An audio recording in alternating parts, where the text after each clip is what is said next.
പത്തനാപുരത്ത് saint Stephen's corporate വിദ്യാലയങ്ങളിൽ വിദ്യാർത്ഥികളിൽ നിന്ന് വൻ തുക ഈടാക്കുന്നതായി യൂത്ത് കോൺഗ്രസ്. പത്തനാപുരം ദയറായിൽ അതിക്രമിച്ചു കടന്ന് പുരോഹിതന്മാരോട് അപമര്യാദയായി പെരുമാറിയതായുള്ള ആരോപണം അടിസ്ഥാനരഹിതമാണെന്ന് യൂത്ത് കോൺഗ്രസ് നിയോജക മണ്ഡലം പ്രസിഡന്റ് MS പ്രദീപ് കുമാർ പറഞ്ഞു. ഈ പറഞ്ഞ മൗണ്ട് താബോർ ദയറയായിട്ട് നല്ല അടുപ്പുള്ള ഒരു വ്യക്തിയാണ്. അവരായിട്ട് ഒരു പരാതിയില്ല. ഈ പറഞ്ഞ കോളേജുമായിട്ടും ആരുമായിട്ടും എനിക്കൊരു അഭിപ്രായ വ്യത്യാസം. പക്ഷെ അവർ ഈ പ്രാവശ്യം നടത്തിയ അഡ്മിഷൻ ധാരാളം കംപ്ലൈൻസ്. കാരണം മാനേജ്മെന്റ് ഒരിക്കലും ഒരു വിദ്യാർത്ഥികൾക്ക് ഇത്ര പരസ്യമായ രീതിയിൽ പണം ആവശ്യപ്പെടുന്നു. സയൻസ് ബാച്ചിൽ 25,000 രൂപയും കൊമേഴ്സിന് 15,000 രൂപയും കർശനമായിട്ട് തന്നേ പറ്റൂ, BTech നിങ്ങൾ നിർബന്ധമായിട്ട് തന്നേ പറ്റൂ എന്നൊക്കെ പറഞ്ഞുകൊണ്ട് വിദ്യാർത്ഥികൾക്ക് അഡ്മിഷൻ എടുക്കാൻ പറ്റാത്ത അവസ്ഥയാണ്.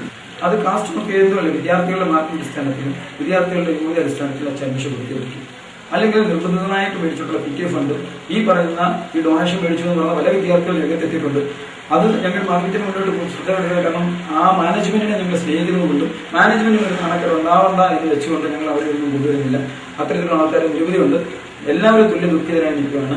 ഇതിന് മാനേജ്മെന്റ് പരിഹാരം ഉണ്ടായില്ലെങ്കിൽ യൂത്ത് കോൺഗ്രസ് ശക്തമായ നടപടിയായിട്ട് മുന്നോട്ട് പോകും. പത്തനാപുരത്ത് മൗണ്ട് താബോർ കോർപ്പറേറ്റ് മാനേജ്മെന്റിന്റെ അധീനതയിലുള്ള വിദ്യാലയങ്ങളിൽ നടക്കുന്നത് വിദ്യാഭ്യാസ കച്ചവടമാണെന്നും കഴിഞ്ഞ ദിവസമുണ്ടായ ദൌർഭാഗ്യകരമായ സംഭവത്തിന്റെ പേരിൽ ഒരു വിഭാഗം നുണപ്രചരണം നടത്തുകയാണെന്നും MS പ്രദീപ് കുമാർ ആരോപിച്ചു. News bureau, Pathanapuram.